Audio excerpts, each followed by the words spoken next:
Welcome back to AM Agenda. Well, normally at this time in the morning we go to our politicians panel with a Labor and a Liberal MP. Unfortunately this morning our Labor guest Craig Thomson is stuck on the F3 freeway in Sydney, so flying solo this morning the Liberal MP Michael Johnson. Michael, good morning. Good morning, Ashley.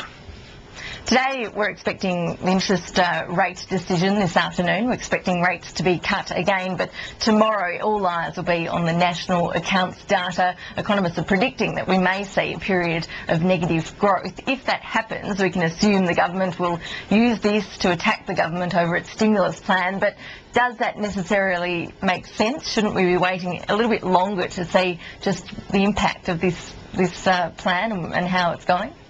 Well, look, I hope that the figures are positive. I hope that the economy is still in positive territory.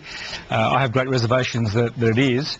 I'm not sure that the stimulus package is really going to work, and we'll just have to wait and see.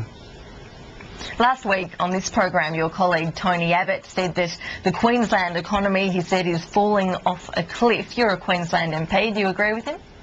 I think we're in big trouble. I mean, we've had nearly 2 decades of Labor rule in Queensland, bar 2 short years of the Borbidge National Government, and we've lost our AAA rating in Queensland. I mean, the difference between the legacy of the Howard government was that it left the federal Labor government some $22 billion in surplus. I'm not sure that if Anna Bligh was to be defeated, she would be leaving that kind of money to the new LNP administration. So the big question that Queenslanders need to think for themselves and ask themselves is what has happened in the boom times when we've had resources boom times, and what's happened to all the money? It's just been squandered.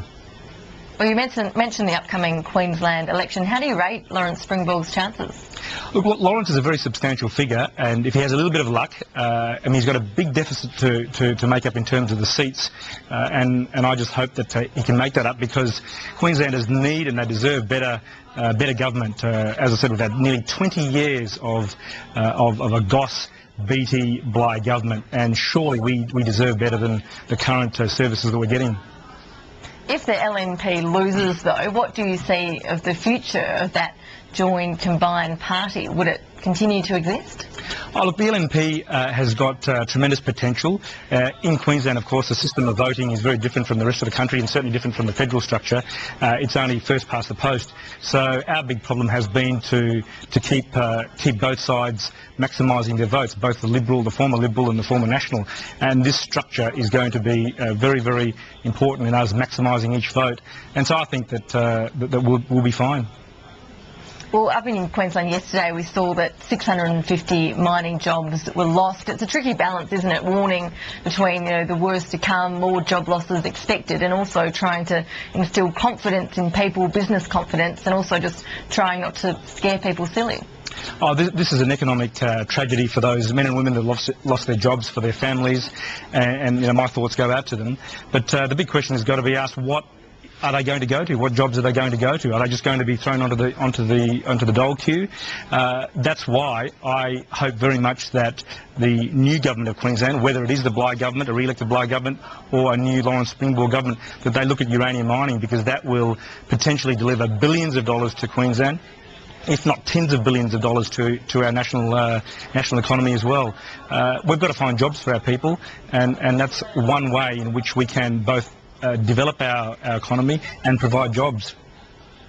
Well, whoever said politics is boring certainly hasn't seen what's going on in the seat of Beaudesert in Queensland. It's now clear it's not just a showdown between Bligh v Springborg. We're also seeing Warwick Capper versus Pauline Hanson. Mr Capper was on the 7 network this morning. He said some of his policies include having a curfew for pubs, so people are home by 10 or 11 o'clock at night, cutting water rates, but he said if he wins the seat he won't live there. He'll choose to commute from the Gold Coast. Let's have a look at some of what he had to say. Go and kiss some babies today, have some pumpkin scones and a cup of tea, and give the voters what they want, hopefully. And Pauline, let's have a cook-off. The fish and chip shop against Warwick Cappuccinos. They get a free coffee and some scones, or you can get a greasy hamburger from Pauline's fish shop. But I'm here answering the tough questions. I'll be there today. I'm not running away.